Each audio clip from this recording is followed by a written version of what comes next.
I'm Brent Leary. Paul Greenberg. We are the CRM players. It's Friday, so excuse the intrusion. We're talking sports. Yeah, I'm so happy. I'm Yes. happy too. I'm happy because, well, I know why you're happy. And we'll talk about that. I'm happy because it's a 100-year anniversary of something that we both really, you know, like and Yeah. have followed for years and had a chance to go crazy in the museum. It's the 100-year anniversary of the Negro Leagues. Negro League baseball established in 1920. You know, you know what amazes me? I mean, if you looked around Major League Baseball, everybody was applauding, and the plaudits were, just everywhere. And at the same time, if you look in the Hall of Fame, there's about, I don't know, what, 20, 30 players who are in the Hall of Fame, rightfully so. But at the same time, I'll tell you what, I still think that they're underappreciated and underserved and not known by the fan at large the way they should be. Everyone's heard of like Josh Gibson or something like that, but on the whole, it's just not enough people understand how amazing they were, not only because of the thing what they achieved, but in the circumstances they achieved it in besides. Well, I mean, let's face it, back then, think about 1920, particularly coming off of the Black Sox scandal. And Major League Baseball gets its first commissioner, Kennesaw Mountain Landis, who was one of the most vicious racists there was. And he immediately came in as commissioner. And one of the things that he said was, no blacks, not going to have any of that. And when a guy comes in and he came in with the utmost of authority because of what happened with the Black Sox scandal. And so yeah, that's what was going on. That was a thought process in 1920 when it's I find 1920, it's not like there was black baseball leagues before 1920. Yeah. But 1920 and there was it wasn't like there was only one Negro league. All those there's just a lot of different leagues, but 1920 kind of designated one that I guess what would grew into being the most popular. And do you think? I mean, when you say the name Rube Foster to most people, they don't know what you're talking about. No, no. They in fact, they literally won't. They know the name so little that they literally won't mistake him for someone else. Even they just say, "I have no Yeah, idea who that is." Is pretty much what you're going to constantly hear. And you know the thing that astounded me. I mean, there had been black baseball players in baseball prior to in the 1880s and 1890s, but interestingly enough, I think for the most part they were Cuban blacks. yep, And but you had people, a guy who is in the Hall of Fame and is considered one of the greatest, earliest baseball players of all time, and to his credit, could hit Cap Anson, who was a vicious racist oh also. my god, Right. yeah. I mean, he was a vicious racist SOB and should not be in the Hall of. Well, look, Ty Cobb shouldn't be in the Hall of Fame if we're going to go by those standards, I guess. There's a lot of people who don't belong there for their ethical and moral character. I'll Right. tell you that. It's astounding. But, and then the era that they're founded, 1920, as you said, you look at it, 1921's the Tulsa race riots, for God's sake. I mean, that's Yeah, how vicious this era is. And right. yet, I think probably why this marks the beginning, and maybe when we have our guest on, he can corroborate this. He may not know either, though. I don't know. Um, I would say this is thanks to Rube Foster, really. Um, this was the first professional league, right? As opposed to Right. an ad hoc league that was trying to make money. This was organized teams, leagues, tournaments, playoffs, championships. Um, attempts to build audience, all the things you would do as a actual league. I think Rube Foster was the first true organizer of a genuine league, and also goes to the heart of it all too. He got talent. He Oh found yeah. talent. It wasn't ad hoc. I mean, you had to make the team. Well, let's face it. Blacks were always playing baseball. They just weren't allowed to play. I mean, remember there was a time where they were playing in the regular leagues. I don't think they were called National and American at the time. Maybe was it like the Western League or something like Yeah, that? there was a Western League. Yeah. So, but there was a time where there were blacks playing before they got banned, and then of course that ban, and this is like the late 1800s, like Yeah, 1880, 1880s. 1890, right around there. Yeah, right around there. And then all of a sudden, they weren't allowed to play. That was And Cap Anson. cat, yeah, these guys. I guess was he at the end of his playing career, and then he started the coaching side. 'Cause when did he go from being the kid to like pops? Because he was Right, right. around for so long that he started out as the kid or baby or something like that. Yeah, And I think I want to say not late, early to mid 1890s, maybe. yeah, I'm not sure though. I once I found out what a vicious racist he was, I kind of tuned him out forever. yeah. Right at Well, that point.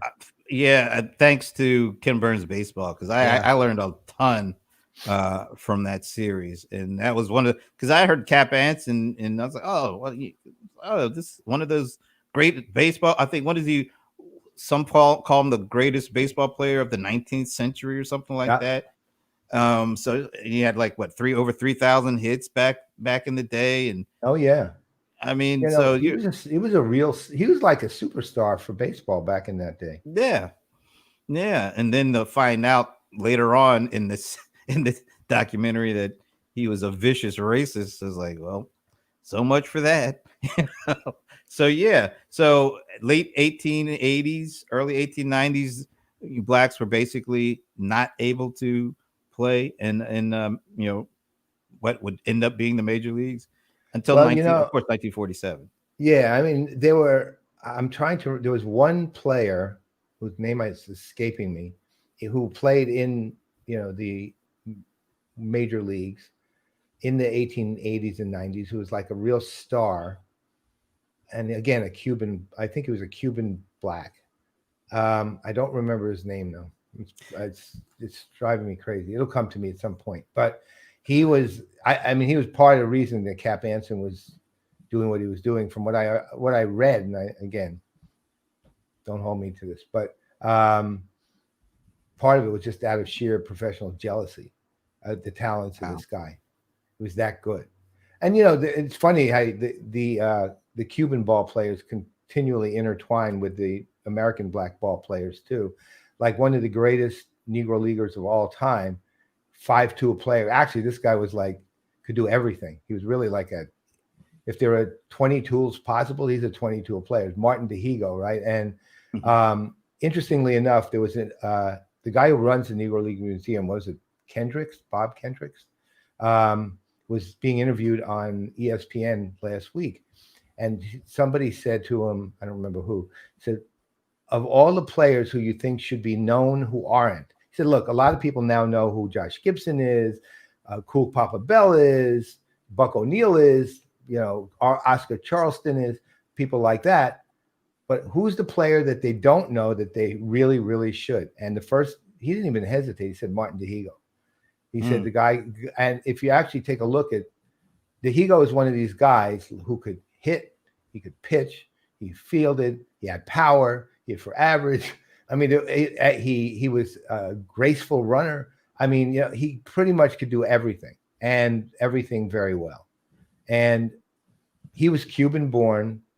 He wasn't really Cuban black. He was more Cuban dark. You know what I mean? He's more like native Cuban with a dark skin, but he wasn't a Cuban black. Brilliant ball player, just amazing. And he never got a shot, and yet that's a guy who, if let's say things were better pre Jackie Robinson, he'd be in the Hall of Fame in the first ballot. Yeah, I mean, just have that kind of So many of those people. kind of players. So many, which is Yeah, what's amazing. and I was looking, and I think did I find this? Yeah. So it looks like, ironically, from my perspective, there's a team called the Philadelphia Pythians, 1885 to Okay, 1871, and they were playing uh, African American leaders, Jacob C. White Jr., and this is the guy I remember, Octavius Cato. that's it. Yeah, who was one of the last to play in, regular baseball, being a black playing in regular baseball. There was like a race riot that he ended up, he might have actually ended up losing his life based on what was going on at this. But he had gotten, he was playing in the what was basically the precursor to the baseball leagues that we know. Uh, but then the Iron Curtain came down, and that was that until 1947. Which is astounding. You know, and I don't know if you've. Um, so the thing I remember when I was first getting really interested in trying to figure out what really constituted the Negro Leagues was very early on when the scholarship was just starting to kind of show up. You know, they were just starting to dig in and realize, my God, there were these amazing players who just weren't given any chance pre Jackie Robinson, which was, generically known, but nobody ever did the work to really discover what they actually were doing, right? I mean, other than a few saber, researchers. But I remember the book that kind of took it over the top. It was called, it was by Robert Peterson, and it was called "Only the Ball Was White." Hmm. And it was the first book I read on the Negro Leagues way back when. I want to say in the '90s, if I remember correctly. I don't, but let me see if I can find it. We're getting these interesting messages. So Alan said there's a LinkedIn feed gets an error. And then it looks like, let's see, Bob on LinkedIn for today's session on multiple browsers and different systems all presented the same same message. Might be a problem with LinkedIn. Yeah, it looks like there may be a problem with LinkedIn. And it looks like Facebook is okay. It looks like YouTube is okay. I don't know. Maybe there's something going on with LinkedIn. It's not on our end. It does look like so. Sorry All about right. LinkedIn. Yeah. Well, we'll just broadcast it on LinkedIn after. People, Yeah, it'll be whatever. worth watching. Believe me. Yeah, well, you can watch it on Facebook or YouTube Right. or Twitter too. Right. Plenty of streams out there, people. And I'm dressed for the occasion. I guess most people know, and they usually see me on a live stream. I'm usually wearing some form of Ram paraphernalia, whether and it's usually more than one form, hats and shirts or whatever. But for today, I'm wearing Kansas City Monarch number 5, and that is Jackie Robinson's jersey when he was with the Kansas City Monarchs before he made it to the big league. So and this cap, you know who gave me this cap?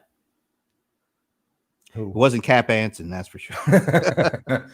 Well, if he actually done it, then he not only would not been a racist, his name would have just been Anson. I actually got this cap as a gift by our mutual buddy Chris Buckholz. Wow, that is thoughtful, man. Well, if you remember, like a decade ago, I wasn't wearing a lot of Rams paraphernalia at the time. I was kind of in mourning because we were terrible. We had the worst coach in the league, just awful. So instead of wearing Ram paraphernalia, I was wearing all my Negro League stuff. I mean, I have a collection of, I don't know, 20 or 30 Negro League hats, lots of shirts. Every now and then I'll wear one of the shirts on the show. Um, but one thing I have never worn was the jersey. I got this jersey when we went to our very first seat conference, and that's in Kansas City, which is the home of the Kansas City. I mean, it was the home of the not only the Negro League baseball. It was actually conjoined. It seemed like Negro League Baseball Museum and like the jazz museum. It's kind of an interesting combination. Yeah. And little, yeah, and little did we know there is also, and I wish I had known this when we were there at the time. The World War I museum was in Kansas. It's amazing all these things are there. Wow.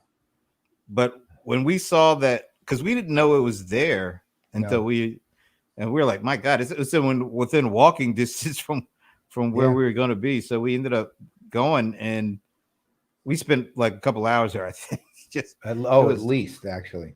It was great. And one of the things I bought, and I think I dropped about $3 in this place because it's like a kid in a candy store.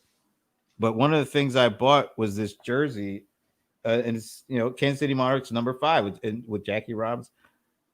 I mean, I know everybody knows him from the Brooklyn Dodgers, but for whatever reason, that just struck me. I was like, man, this is so cool to have his jersey before he even got to the pros, to the bigs.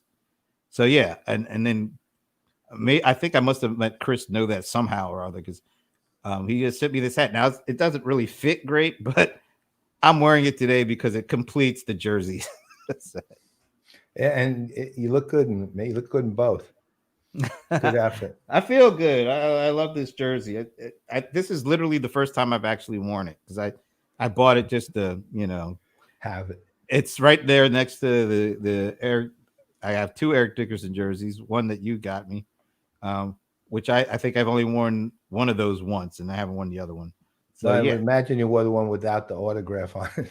Yeah, I'm not wearing that one. With my luck, somebody will spill some kind of mustard or something on it, and it's like, yeah. So this is, but this stuff. I mean, I have a collection. I probably have 20 or 30 Negro League hats. One of them being the New York Black Yankees, of course. I was thinking about that. First thing I was thinking about, even though I'm mad at the Yankees right now, but that was a rough game last night. Well, the whole series was rough, and I found out we lost 2 more yesterday. We have 11 on injured reserve on the injured list right now. 11. We had 30 last year, major league record. In 3 weeks, we have 11.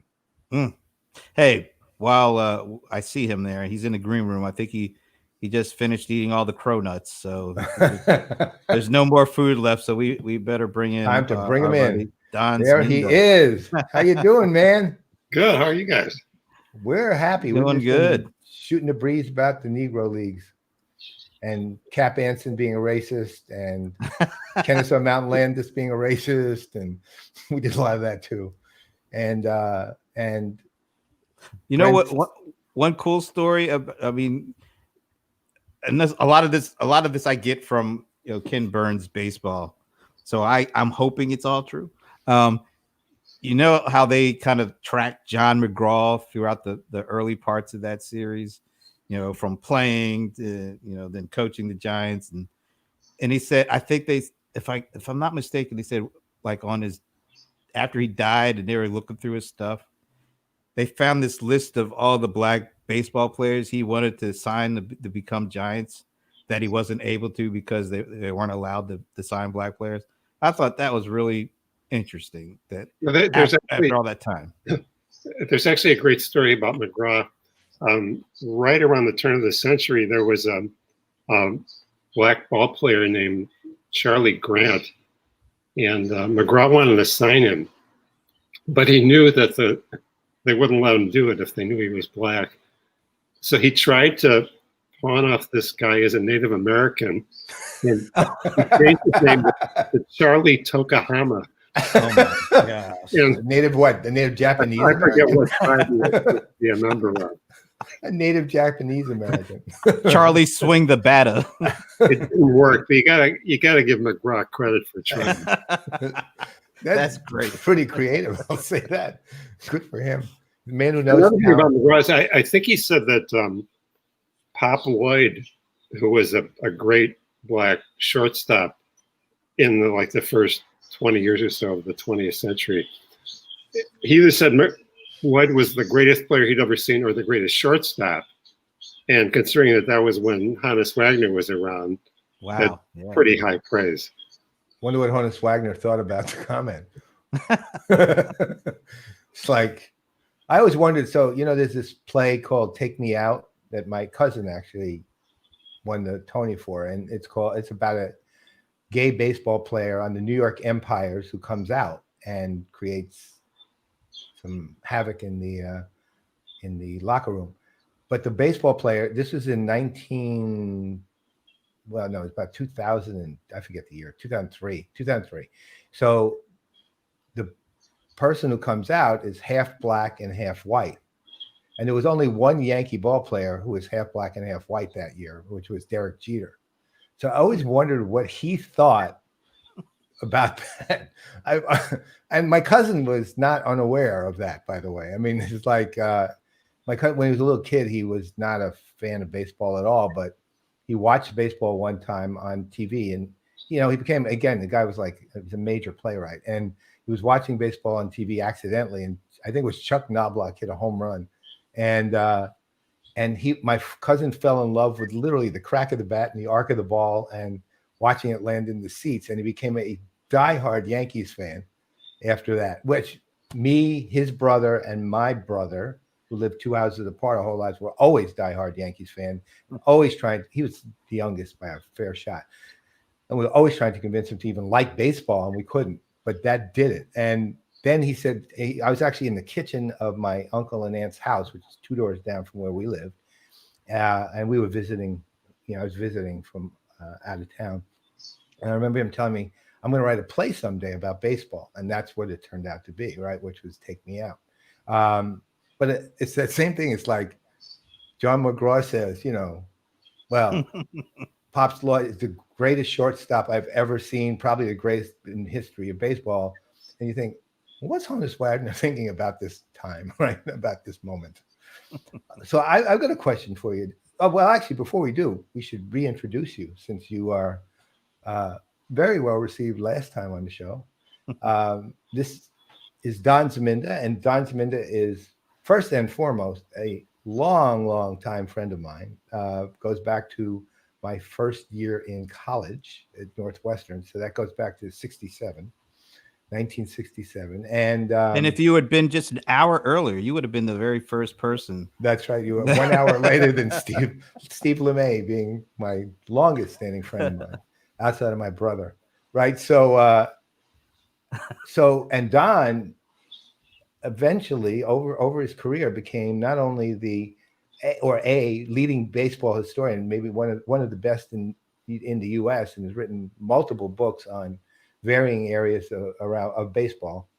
And I believe he's still in the middle of writing the 1920 Chicago White Sox book. Yeah, it's at the publisher right now. Oh, congratulations! Wow. Thank you. When's the release date? Spring of next year, probably March or April. Not exactly sure yet. But it is.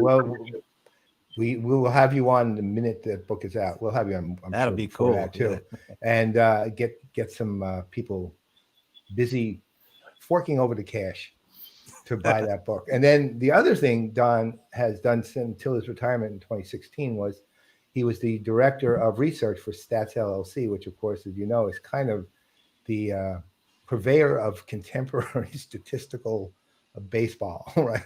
The leading institution built around it, and he ran research for the organization. So he's had a pretty damn illustrious career when it comes to knowing in baseball and in and around baseball, and has had a lot of I'll call it broadcasting experience too, as an analyst and as a statistician and things like that. You were just talking about the play "Take Me Out," and when I worked in broadcasting, one of the people I worked with a lot was Tom Brenneman.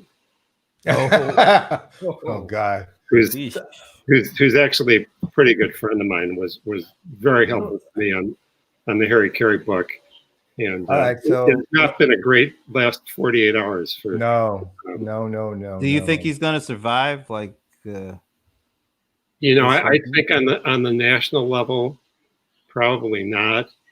I think, given that the Brenneman family goes back with the Reds to the Big Red Machine of the 70s, and he's very popular there, I think, eventually after some kind of penance period that it might be possible for him to come back on a local level. But I think as a national broadcaster, it's going to be pretty tough for him to come back. At least for kind of, so kind of like what's his name? The guy on MSNBC, Brian. You know, he was the evening anchor on NBC News. Oh, Brian Williams. Brian Williams, who I actually really like. I still do. And he basically, let's say, exaggerated the truth on something. It's kind of minor. It was kind of minor. But I think his problem is he kept exaggerating it to the point where people had to call him on it. Yeah. There's a great Malcolm Gladwell podcast called Free Brian Williams, in which he talks about people's tricks of memory and claims that after a certain period of time, Brian Williams actually believed that all these things that happened to him the way he later remembered them, and was totally convinced of it, so that he was not exactly innocent. It's understandable that the story got kind of convoluted over time, and that he really should have been forgiven. And but I'm glad he's on the air someplace, because he's really too. I agree with you. And honestly, I forgave him like within 1 second. I just really, it was like what do you call it? A little lie, basically. It was like, so it was kind of like a so what? He said something. It seems like that was the same kind of thing that happened, going down a rabbit hole here, that happened to Hillary Clinton. Remember she had that story where she got off a plane and there's supposed to be bullets firing over her head or something. And then they found videotape of it. It's like she gets off and there are people there to greet her. It was like nothing like the cup of tea. Like, wow, that was kind of wrong. But were you surprised at what happened with him? I mean, that was weird. With Brenneman? Yeah. No, not surprised. I think there's very little tolerance for having that kind of stuff come over the air. I mean, it's shocking to me. I mean, I worked on a lot of broadcasts with the guy, and, you think people, and, something like that slips out. And obviously he didn't intend it for public consumption, but just the fact that he said it, I mean, even internally, that was what I was asking. Were you surprised to hear that coming from him? Yeah, I was. I mean, in the television sports broadcasting business, there's a lot of people that aren't very tolerant, to say the least. But I always thought of him as one of the good guys, and it's very dismaying to me to have that kind of stuff come out. It amazes me sometimes too what the hell people are thinking. I mean, just literally thinking, and I mean, ultimately that was a thought out loud, in a manner of speaking. That's right. But it amazes me that someone's thinking it. It's like, we all have our stupid outlook, something about things we know and think that we kind of know is pretty stupid, but we still know and think it. But it's usually not in that world, particularly, right? In that realm. So back to the Negro Leagues, though. All right. So I don't know if I'm putting you on the spot on this one. So behind me, I have a picture of in this green screen of the 1930. I'll move my head out of the way in a second. Of the 1934 Kansas City Monarchs, and there's one or two players there's multiple players on here I know the name of, I know some history about, but there's one in particular that stands out for me, which is, I mean, I'll tell you what it is. It's Turkey Stearns, who another one of those completely underestimated baseball players, as far as I'm concerned. I mean, and John Donaldson too. But there's actual names on the bottom which you can't see. But if I show you that all those names, unfortunately, there's one or two blocked by the logo. I'll take the logo. All right. See. Okay. So, is there anyone on there that you can pick out that you could tell a story about? Any one of them? I don't know if you can. It's not like I'm trying to read the names here. Can you read the names? Sure. Bill Foster, think that's George Giles, T.J. Young, Turkey Stearns, Chet Brewer, Sam Crawford, John Donaldson, Charlie Beverly, and Andy Cooper. Yeah, John Donaldson, I'm actually familiar with. He's not a Hall of Famer, and really should be. Probably one of the greatest Negro League pitchers who was not eventually elected to the Hall of Fame, and I think it might still happen for him. But you know, it was very common for the Negro Leaguers to play in all kinds of exhibition games against white teams. And in my book about the 1920 season, I did research on Swede Risberg, who was one of the more infamous members of the Black Sox, one of the ringleaders of the plot to throw the World Series. And when Swede got thrown out of baseball, he was still only like, I think, 25, 26 years old. Wow. So he had a lot of years left. And what he did was he went up to like the northern states, Montana, Minnesota, the Dakotas, even into Canada. And he signed on with various teams, and they would play games against whoever would play them. And a lot of times they would end up playing against Negro League players on various teams. And one of the players that he played against was John Donaldson. You know, that must have been an interesting matchup for sure. But Donaldson was an outstanding pitcher. You know, it's funny that there's been so much research, and in fact, there was a whole SABR committee 10 years ago or so. I can't remember exactly the year that they put this committee together to go over the Negro Leaguers who had not been named of the Hall of Fame. Basically, they were given carte blanche. You know, any guys that you feel should be in the Hall of Fame from the Negro Leagues who are not, you know, we'll put them in. And there was one guy, Gus Greenlee, I believe, ran a numbers racket. I mean, he's in the Hall of Fame. And he was the owner too of the that's right. Crawfords, I think. And they really did a good job, but they let a few players slip through the cracks. I mean, to me, the biggest mistake that they made was they didn't name Buck O'Neill. Yeah, which is and they didn't name Minnie Minoso, and they had a chance to do it. And you know, they would have needed to bend the rules a little bit for Minoso because he only played a couple of years in the Negro Leagues, but he was certainly worthy, and I don't think anybody would have questioned him if he had been named. And Minnie was alive at the time, and I met Minnie. I worked with his son at the Evanston Post Office. No kidding. And it was a great disappointment that he didn't get named. And Buck O'Neill, of course, he was such a classy guy that he wasn't going to complain about it. But it really was such a shame. And then there are also players like John Donaldson who should have made it but didn't for one reason or another.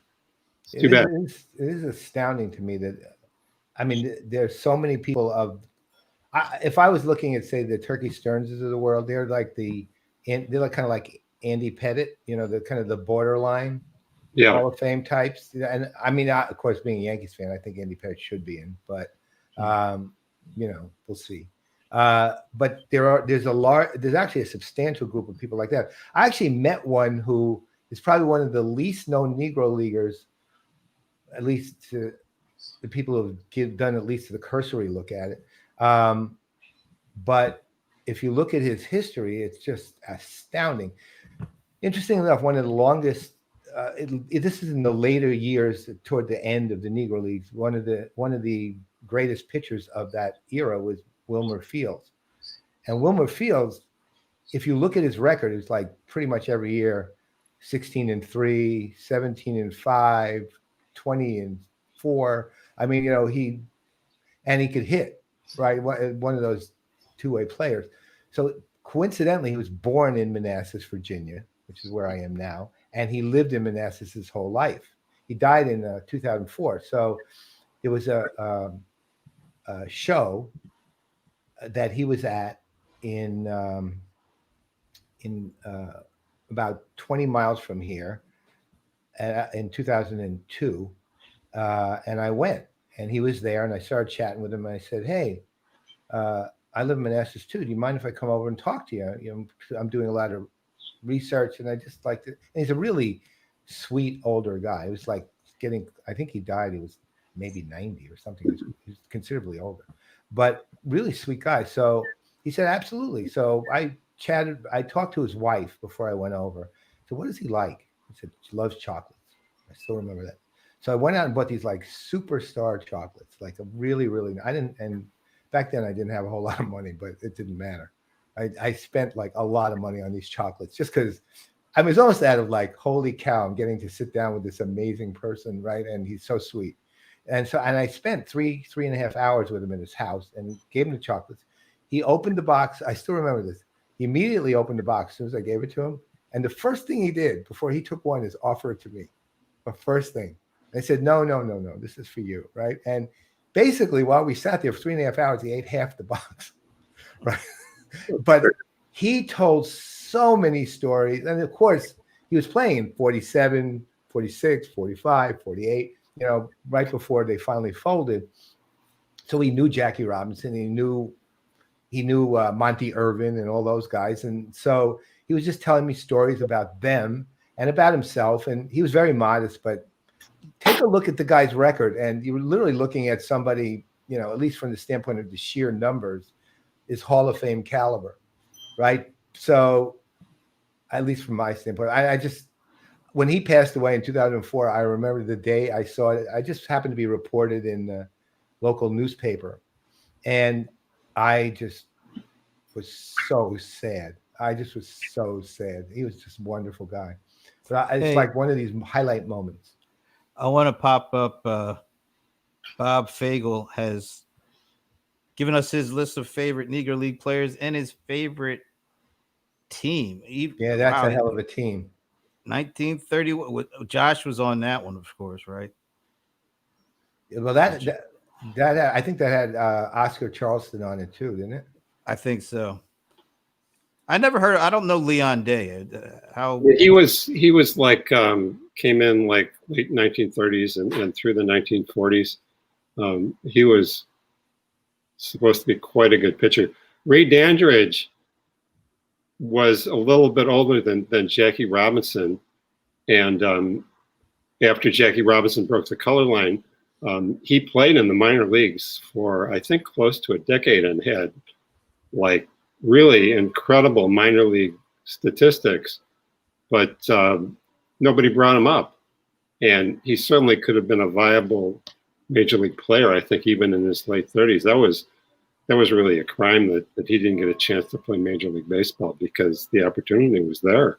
You know, people think that you know 1947 Jackie Robinson comes in, the same year Larry Doby comes in, but there was still an enormous amount of resistance, particularly in the American League, to signing black players. And of course, the Yankees got away with it for a long time because they were such a dominant team. And because they didn't have black players, apart from really, it was the Indians and the White Sox who really were fairly aggressive in bringing in black players. But the rest of the American League, I mean, people remember Pumpsie Green being the last player to break the color line in with the Boston Red Sox. Yeah. So that was the last team to integrate. But the Detroit Tigers didn't have a black player until 1957. Holy and neither did the Philadelphia Phillies. Yeah, the Phillies are notorious. And the Reds were very slow to sign black players. And it was really just ridiculous. And because the National League was so much more aggressive than the American League, for the most part, in bringing black players, they ended up having the best players, and they would win the All-Star game every year. And apart from the Yankees, they would dominate the World Series as well. And that was the reason why. And, you know, you look at something like the American League in 1970 or 1971, and they'd finally brought Frank Robinson over, but basically it's still Al Kaline and Boone Powell and Frank Howard and those guys, where the National League had all these incredibly versatile and athletic players who could not only hit, but they could run and they could field and do everything. And it's no secret that the National League was better during that time because they had the black players. I mean, that Hank Aaron, another example of exactly, that. right? Yeah. Exactly, yeah. Willie Mays, Milwaukee was a National League team back then. Braves. Yeah, they moved from Boston in 1953, but the Braves had this guy named Sam Jethro. That's right. That's my phone. I'm going to ignore it. Okay. We have the same phone. Yeah. But potential spam is yeah, no, and the thing is it doesn't really read very well. Right? That's the other thing.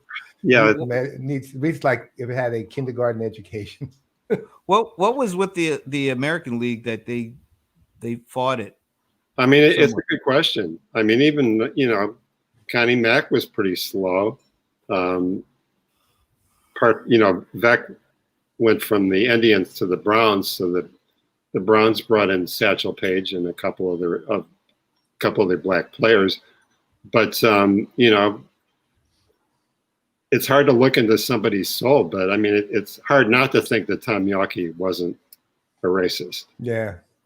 And Detroit is such a black-dominated city. And even in the 1950s, I mean, their black population was huge. I mean, all these, they talk about the Great Migration of people that black people moved from the South to northern industrial cities for work.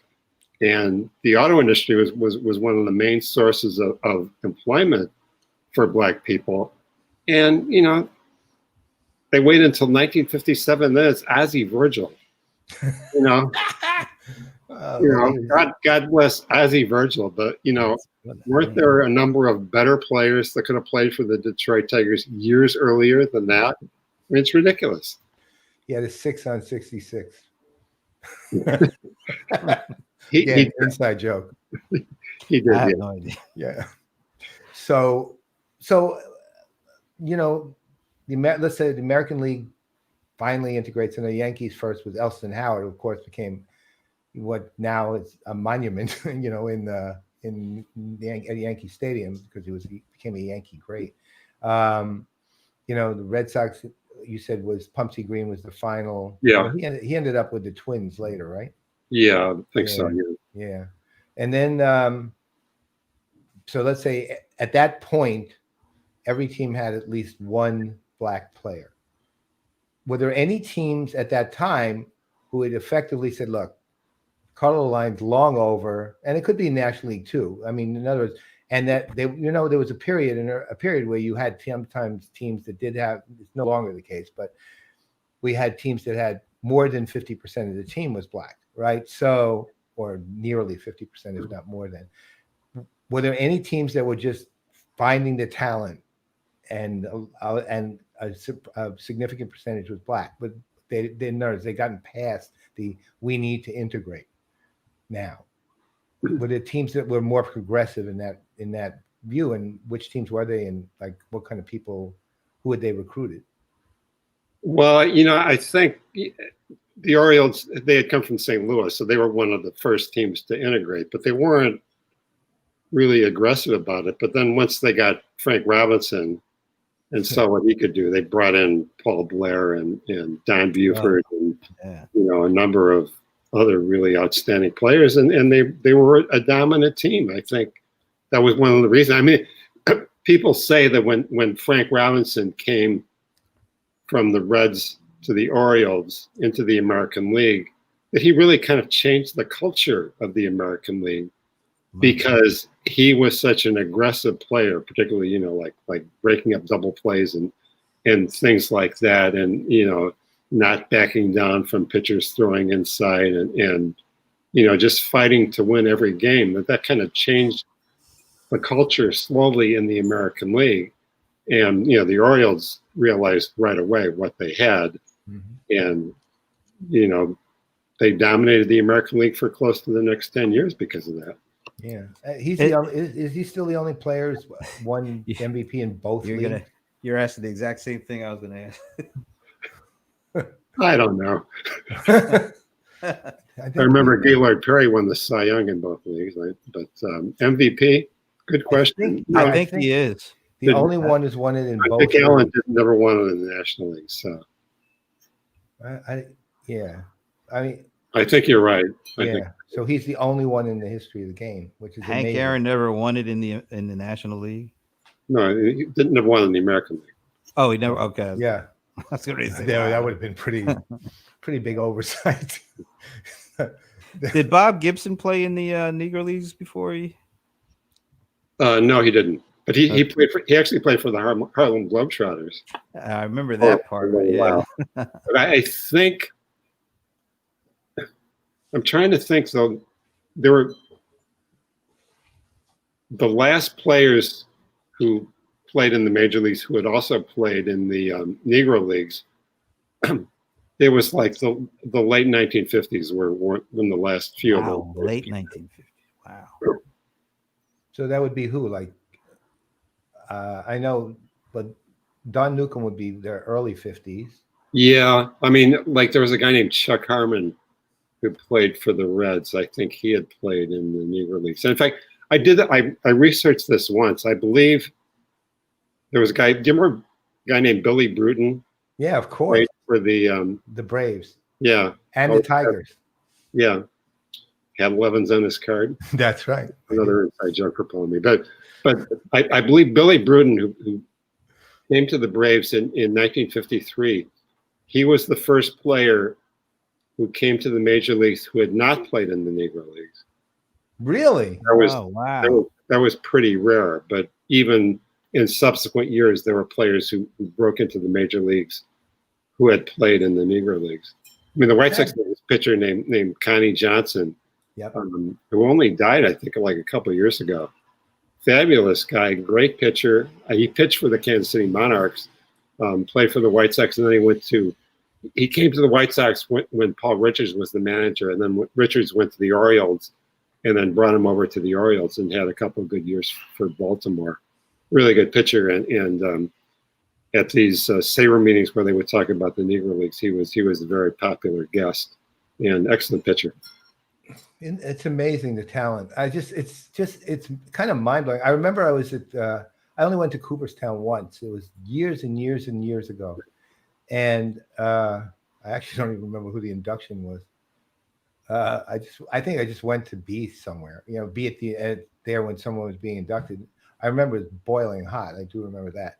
But I remember while I was there, across the street, there's all this like activity going on. And somebody, this old guy was walking by, and he was kind of like struggling a bit. He was sort of walking and then would kind of have like a cane that was kind of walking on, and he would walk and have a cane. And they said, why is what's all that? It was Double Duty Radcliffe.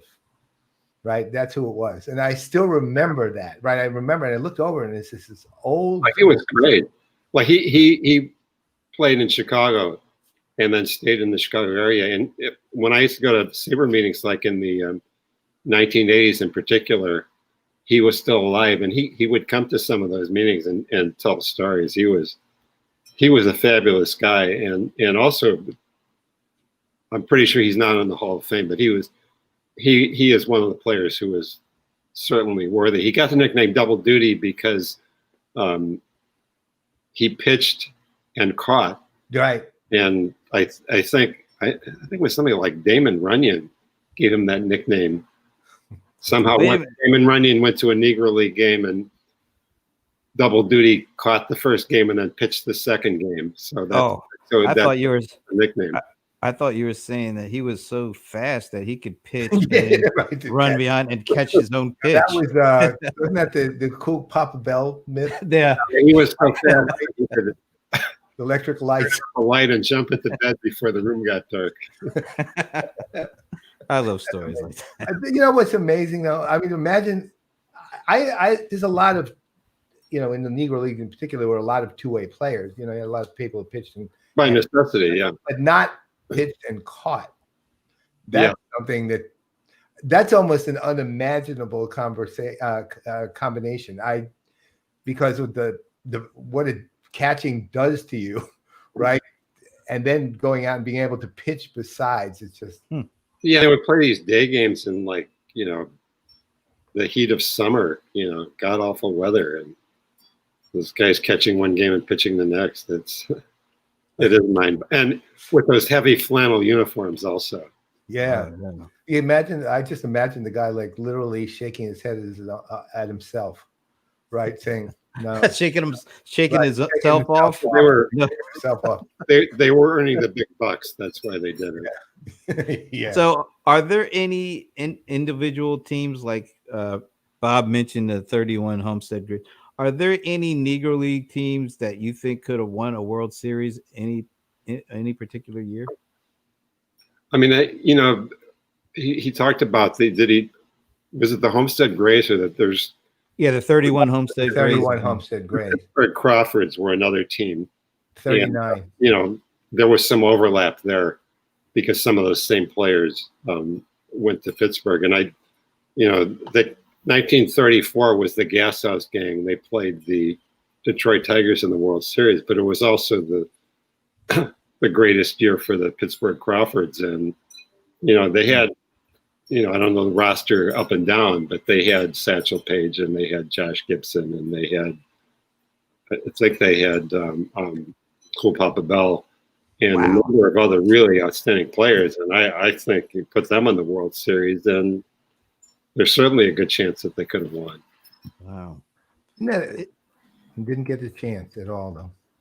It sounds like those guys moved around a lot. Like, how many different teams did Satchel Paige play for? It's kind of unbelievable. Well, he was one of the few players who really did make a lot of money because he was such a drawing card. Everybody wanted to see him play. So he basically wrote his own rules. I mean, he would leave a team and pitch at exhibition games, and he used to pitch against Bob Feller and after the major league season ended, and he really wrote his own rules. But God bless him that he was able to do that.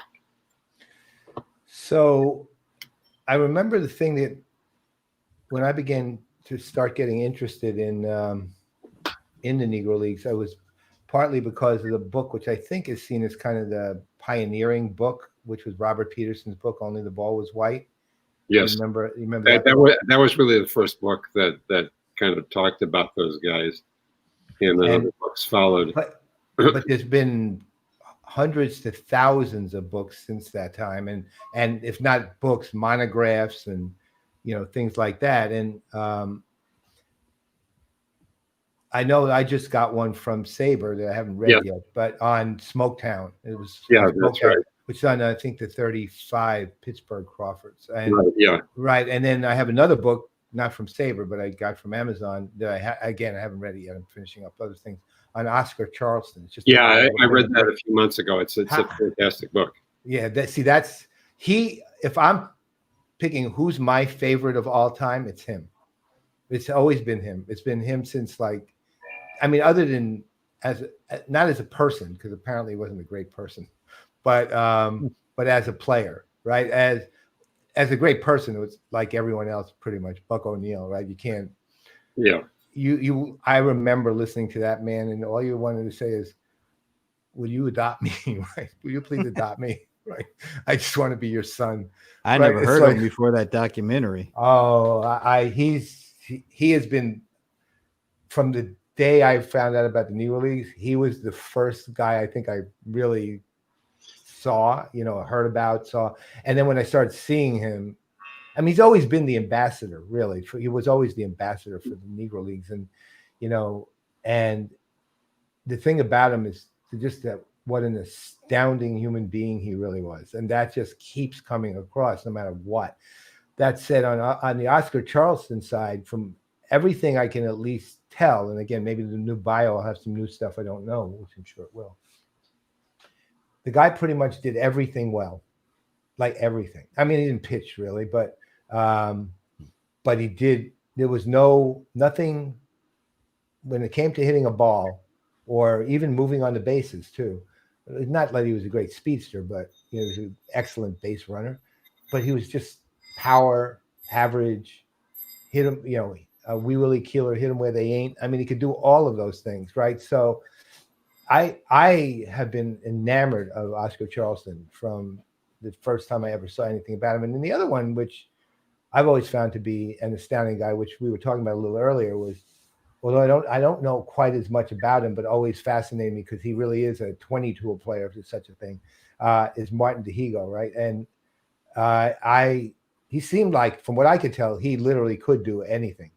Again, the biggest issue I have with all of this stuff is how much is, myth and how much is real. I mean, because, Satchel Paige was both. Lots of amazing, brilliant pitcher. But there were so many stories about Satchel Paige, which will literally probably go against the laws of physics completely, right? That they're really hard to believe, right? So there's a story about him using a gum wrapper as home plate. Yeah, he still threw strikes, even though home plate was a gum wrapper. What about the story about him and Josh Gibson, that time he faced him and he supposedly told him the exact pitches that were coming and he still couldn't hit it, and they told the outfielders to come in and all this stuff. Did that really happen? Happened, the calling in all the outfielders. Jacob deGrom should try that.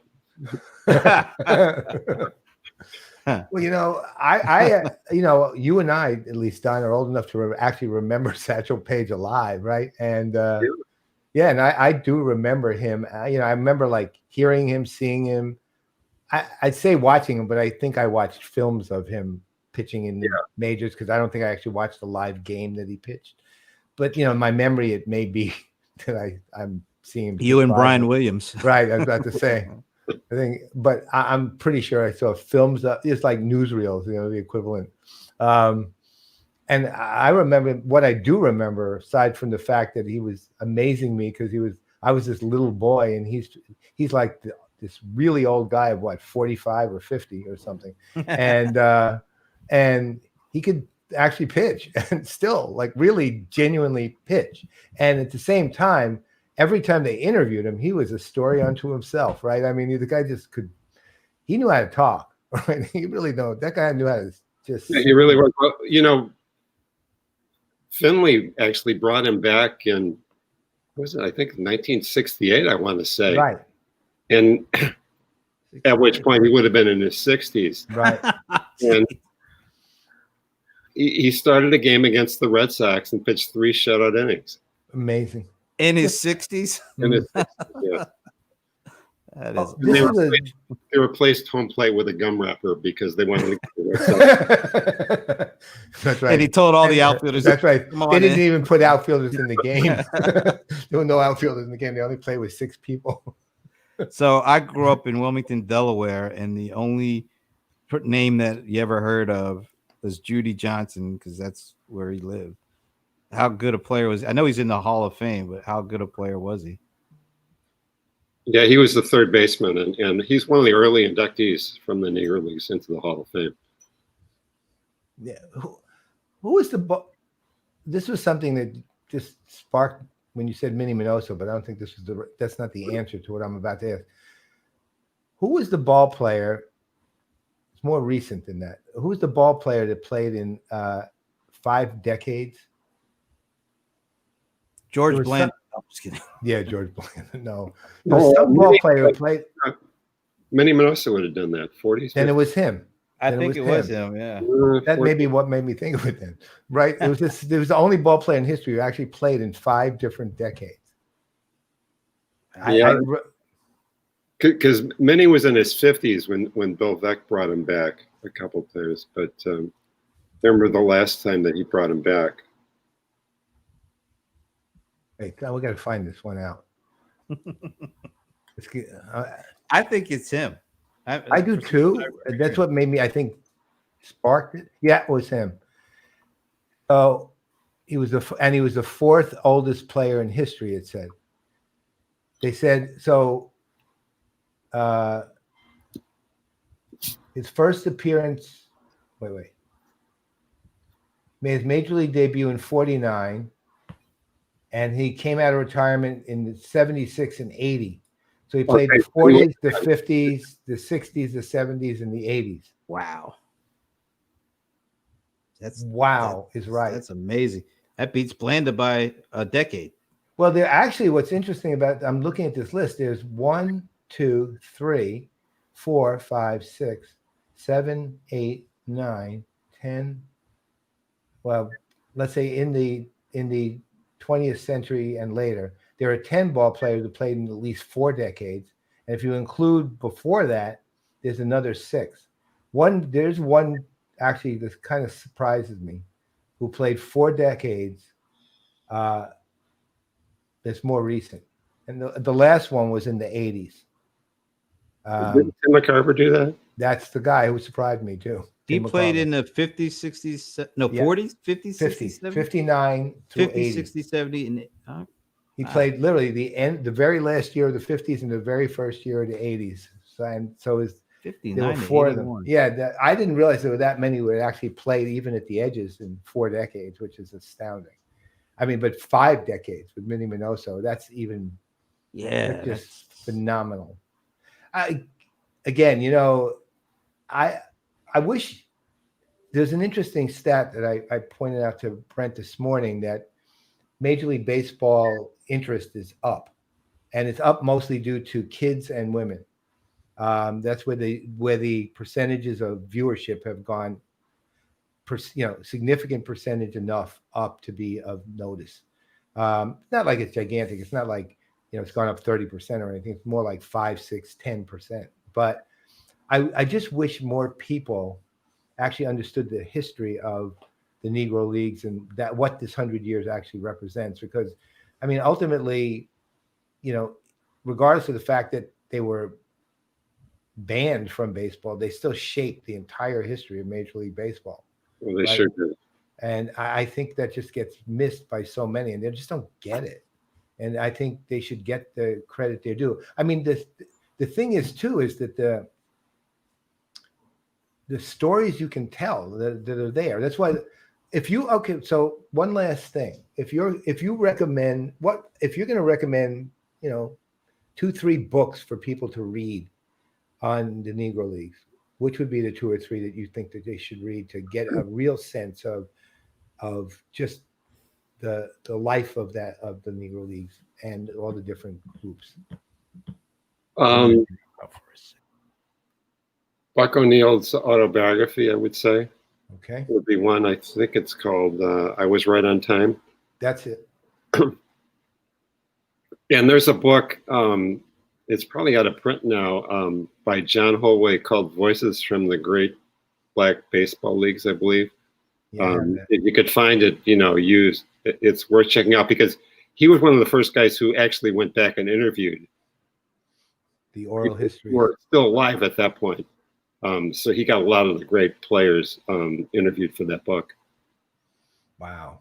Yeah. See, I hopefully people take that to heart. If anybody wants to borrow my copy of John Holway's book, I do have it. I have a library of hardbacks, not counting my Kindle books. Probably over 100 books on Negro Leagues downstairs. So I'll make it a lending library if people would like to borrow any. I will, but it's a lending library. I'm not giving it to you, man. It's some of the few books that I will not give away. So, and Don, as always, you're awesome. You're so awesome. Thank you, Paul. Oh my God. Well, you will come on again, right? Be happy to. I'm so glad. And in the meantime, aside from that, we need to catch up. All right. That's another one. Mark Lebowski. Is it Mark? Right. Mark. Yeah. Mark Lebowski's book. Another one. Take care, guys. All right, Don. Thank you so much. All right. All right. Another week. Can you hear me? Yeah. I had to go find that book while you guys are talking. A good book. It is another one. There's so many great books about the Negro Leagues, man. I just now I'm gonna, what I'm gonna do? I'm literally gonna drop the book I'm reading and go read the Oscar Charleston book. And Yeah, although I didn't know he was a bad character. well, it's not that, no, it was not that it's not that he was a bad character. He just had a bad temper. You know, he's not like a bad guy. He's just not a really good guy, right? You know what I mean? It's more like that. He's a human being with a lot of with issues. A Didn't do complex great. human being. Say he did not do great in relationships. Well, I can understand that. uh, but I thoroughly enjoyed this conversation, and Oh man, isn't Don great though? He knows so much too. he does, and I really enjoy wearing the old Monarch #5. And I enjoy my green screens, man. Yeah, so you gonna just mention before we go that this is your initial voyage in your new studio. Well, actually, this week. So, yeah, I mean, thanks to Brent, really, and it really is thanks to Brent. I got completely inspired because we've been doing the play as what 12 years now. I mean, it's amazing, and most of the time we just was kind of like, "Hey, you want to do a Playaz episode?" Brent would go, "You want to do a Playaz episode?" Go, "Yeah." What do you want to talk about? He said, "Well, we could talk about this and this and this." I go, "Okay," and that's how we did it. And then we get on, and whatever we had handy, we use, and then we went on the road, for all these conferences the last couple of years. And Brent had gotten a Mevo, which is, by the way, still a great tool for the road, Which I haven't used in like 5-6 months. which is actually good because it means we're not on the road, right? So, and we would actually do either an ad hoc broadcast with somebody at a conference, or we would be hired by the conference to do some broadcasts too, which are a little different because they weren't necessarily live, but we still do it with the Mevo. Then we came back, and because of COVID-19, we, pretty much just regularized the show, and we did, what you now know, the 3 different events we do all the time. But I was operating off a Brio, and I saw this amazing view that Brent has here. This one, it's like this perfectly lit, great sound. And I know, we've been talking about it on and off because I've always been interested, and he's been telling me about the equipment he's getting and why he gets it and how it works and so on and so forth. And at a certain point, I realized, you know what? I need to really just do that. Now, I couldn't do it at the level he did in the sense that, that I understood it, but I just went all in. And thanks to my lovely wife, Yvonne, we have this little room. It's 8x9. I'll show you sort of a view of it. That's just the back part of it. Yeah. That's a cool view though. Yeah. I mean, this is it's got a little bit of, you can see all the shakiness on the edges by the lights. I forget what they call that, but the lights are causing that. I have to fix that. But you can see the view of me is clear, and the green screen looks really cool. And this arm costs more than the mic. Literally. And this is not a cheap mic. It's a Shure SM7B. So anyway, took the room. You can see one of them, I think, over here. That's an acoustic panel over there. There's another one there, and 3 over here, right? There's 3 cameras here. One that gives this shot, one that gives that shot, which is an overhead, one that gives that, which is actually the laptop, and one that gives this shot, which is a Sony mirrorless camera over there. And I've just, the lighting works really well. I mean, it's got a few things I got to deal with, but all in all, it was a pretty expensive trip, but I love this. I have to say, I have learned so much, and I've spent an inordinate amount of time watching YouTube videos on how to do things. I've come up, well, I mean, as you know, since Brent's been putting all this time into it, now I'm putting time into it. We actually are going to do a segment soon on consumer tech on the Playaz, on the regular show, and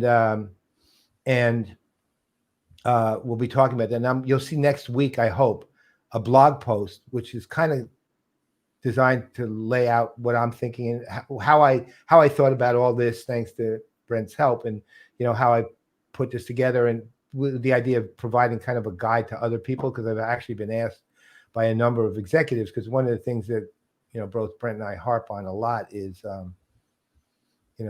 kick up your production levels a lot, vendors. So anyway, I'm literally into this now. I am. I think I'm so excited by this, and so here it is. And the green screen is awesome. I don't look at this. I'm still here completely. My head's not gone. That's how good a green screen this is. And I'm part of it. I'm in front of the Kansas City Monarchs. I'm not disappeared into them. Yeah, Right. So that's the thing about those Zoom happy hours. People hold up their drinks, and all of a sudden they're like, no arm. I know that's a fake green screen. That's just, basically this thing is fantastic. So anyway, I'm excited. I launched at Contact Center World with a speech this week. I did the Playaz yesterday with this, and this is the first use of the green screen for the studio at ETI this week. And from here on, this is where you're going to see me. Nice. So which camera is the A6400? The overhead? No, that one. Okay.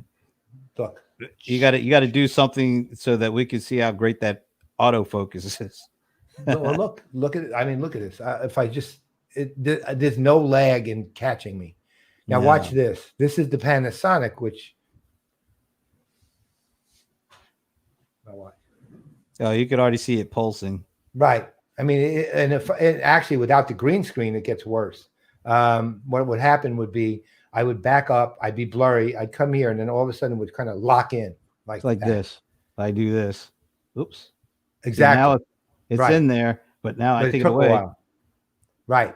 That's how that works. The same camera does exactly what you saw with Brent. That's what you see.